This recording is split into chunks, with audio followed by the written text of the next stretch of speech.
বাজে 2টা। কুচকুচে কালো অন্ধকার, কুকুরের ঘেউ ঘেউ আওয়াজ। একদল যুবক একটা কবরস্থানের পাশ দিয়ে যাচ্ছিল। তো যাওয়ার সময় ওই যুবকেরা তাদের জীবনে নামাজ, রোজা, আল্লাহর ভয় কোনো কিছুই ছিল না।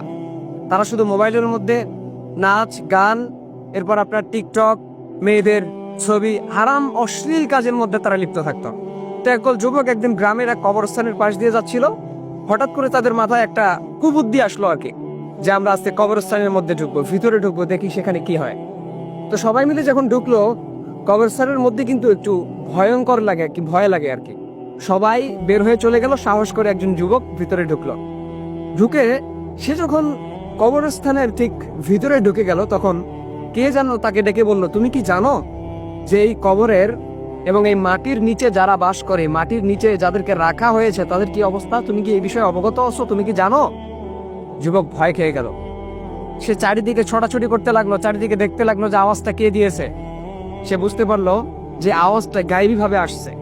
সে যখন বলল যে কে আওয়াজ দিচ্ছে, হঠাৎ করে একটা কবর থেকে সে দেখতে পেল, একটা কবর থেকে একজন লোক উঠলো, যার চেহারা নেই কিন্তু তার চক্ষুগুলো লাল বর্ণের ছিল। সে এসে বলল যে আমি সেই আত্মা, যে আত্মা আমি দুনিয়ার মধ্যে থাকতে অশ্লীল কাজের মধ্যে লিপ্ত ছিলাম, হারামের মধ্যে লিপ্ত ছিলাম, সবসময় হেডফোন কানের মধ্যে দিয়ে ঘুরতাম, গান বাজনা শুনতাম, কনসার্টের মধ্যে যেতাম, আমি নাচ গানের মধ্যে লিপ্ত থাকতাম, মেয়েদের হারাম ছবি নিয়ে পড়ে থাকতাম। আজকে আমার এই অবস্থা, আমাকে আগুনের মধ্যে পড়তে হচ্ছে। তুমি যদি এই অবস্থায় থেকে থাকো, তাহলে তুমি তোমার রবের দিকে এখনই ফিরে যাও, এখনই তুমি তওবা করো, নয়তো আমার মতো তোমাকেও আগুনের মধ্যে পড়তে হবে। তো এই যুবক এক কবরের সামনে গিয়ে অজ্ঞান হয়ে পড়ে রইল। পরের দিন গ্রামের মানুষেরা যখন সেখানে গেল, তারা দেখতে পেল যে যুবক এক কবরস্থানের এক কবরের উপরে অজ্ঞান হয়ে পড়ে আছে। তার জ্ঞান ফেরানো হলো। জ্ঞান ফিরেই সে শুধু বলতে লাগলো, আমি রবের দরবারে তওবা করতেছি, আর জীবনও আমি হারাম কাজের মধ্যে লিপ্ত থাকবো না, অশ্লীল কাজের মধ্যে লিপ্ত থাকবো না। তো এই কাহিনী থেকে আমি আপনাদেরকে এতটুকু বোঝাতে চাচ্ছি যে ভাই, দুনিয়ার লোভ লালসা, দুনিয়ার মহাব্বত কিন্তু খানিকক্ষণের জন্য।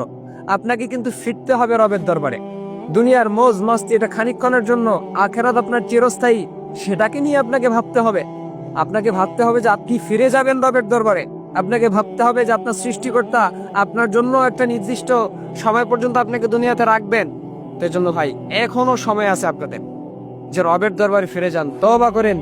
দুনিয়ার লোভ লালসা, গান বাজনা, হারামের মধ্যে লিপ্ত থাকা, অশ্লীল কাজের মধ্যে লিপ্ত থাকা, মেয়েদের ছবি নিয়ে পড়ে থাকা, এগুলো থেকে আপনি নিজেকে হেফাজত করেন। সুদ, ঘুষ, জেনা, ব্যভিচার, এগুলো থেকে আপনি বের হয়ে আসেন, রবের দরবারে ফিরে যান।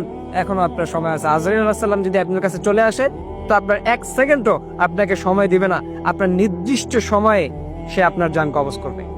তো এই জন্য কবরের কথা যখন আপনি স্মরণ করবেন, তখন আপনার মনের মধ্যে কিন্তু রবের ভয় ঢুকে যাবে। আজকে আমরা কবরের কথা স্মরণ করতে চাই না। আমরা স্মরণ করতে চাই না রবের কথা, আমরা স্মরণ করতে চাই না জাহান্নামের কথা, স্মরণ করতে চাই না কবরের আযাবের কথা। কবরের মধ্যে কিন্তু 2 ধরনের জিনিস থাকে, আল্লাহর রহমতও থাকে, গজবও থাকে, আল্লাহর আযাবও থাকে। সো আমরা কোনটা নিতে চাই? রহমত নিতে চাই না আযাব নিতে চাই? যদি আমাদেরকে রহমত নিতেই হয়, তাহলে রবকে খুশি করার লক্ষ্যে দুনিয়ার মধ্যে আমাদেরকে কাজ করতে হবে। রবকে খুশি করার লক্ষ্যে দুনিয়াতে কাজ করতে হবে, রবের হুকুম আহকাম মানতে হবে, নবীর সুন্নাহগুলো মানতে হবে। তো এই জন্য ভাই, এখনো সময় আছে, আমাদের ফেরার এখনো সময় আছে।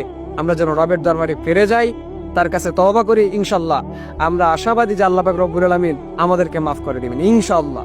তো এই জন্য সবার প্রতি শুধু এতটুকু অনুরোধ যে এখনো সময় আছে, আমরা রবের দরবারে ফিরে যাই। গান বাজনা এবং অশ্লীল কাজ থেকে আমরা যেন হেফাজত থেকে আল্লাহ